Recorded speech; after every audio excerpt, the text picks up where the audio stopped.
One of the league's best young receivers might be available for trade at the right price. The day after the Super Bowl, 49ers receiver Brandon Aiyuk posted an Instagram story with the caption, "Don't forget what got you there," suggesting that he was unhappy with his use in the Super Bowl and was ready to move on from the team. This was followed up by his longtime girlfriend Rochelle Seawright and his best friend, Trayshawn Hudson, both making cryptic posts and videos suggesting that Aiyuk's time with the 49ers was coming to an end. Not our last day. Okay, this might have been the last day we touched foot on Levi Stadium, me and Braylon, because we might not be out here next season. Well, I hate to disagree with you, Rochelle, but I don't think BA's time in the red and gold is done just yet.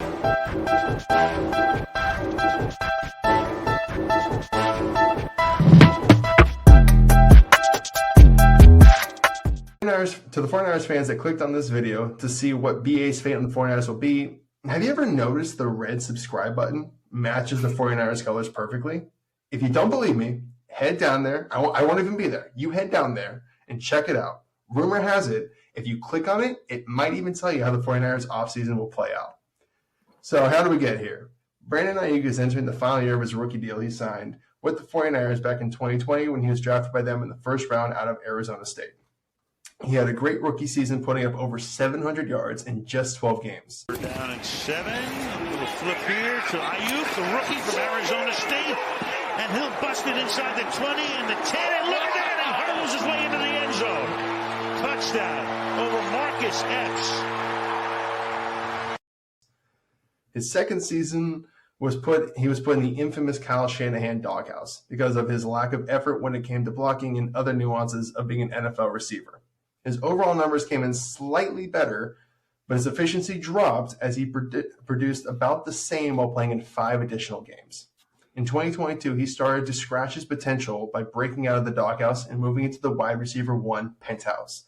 BA finally eclipsed 100 targets and broke the prestigious 1,000-yard receiving barrier for the first time. He was primed for a breakout season heading into year 4, a prediction we even made on this show. And dude, did he break out. He went for over 1,300 yards in only 16 games. He was also named a second-team All-Pro, and now it is time for him to get paid. You are so right, man. BA is so good. He deserves to get that bag, man. He needs to get paid right now. And look at the 49ers' current salary cap stuff. They are already paying a lot of players a lot of money, man. Guess how much they are paying their top players? They're paying a whopping $178 million across their top 9-star players, man. And that doesn't even include BA's $14 million cap hit. Now, that is almost, now again, I'm not a big math guy, okay?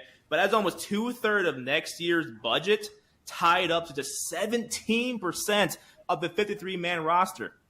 The Niners are currently sitting at roughly $570,000 in cap space for next season. Listen, that's a lot of money for me, but it's not a whole lot of money for a NFL team. I'll just say that.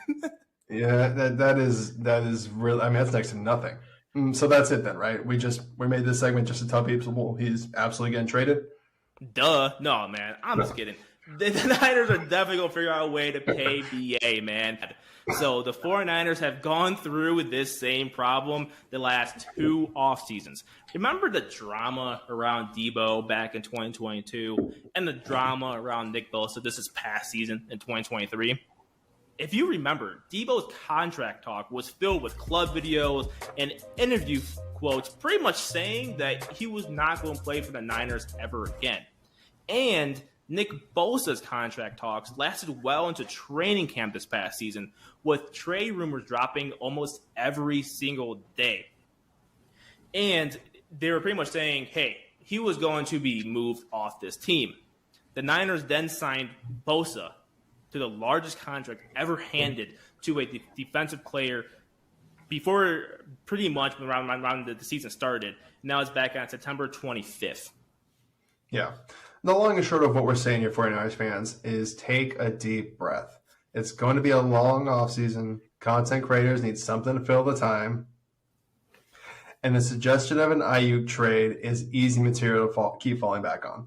The 49ers aren't going to move off their young ascending receiver, and the 49ers can generate $20 million in cap space for 2024 by restructuring Fred Warner and Debo's contracts.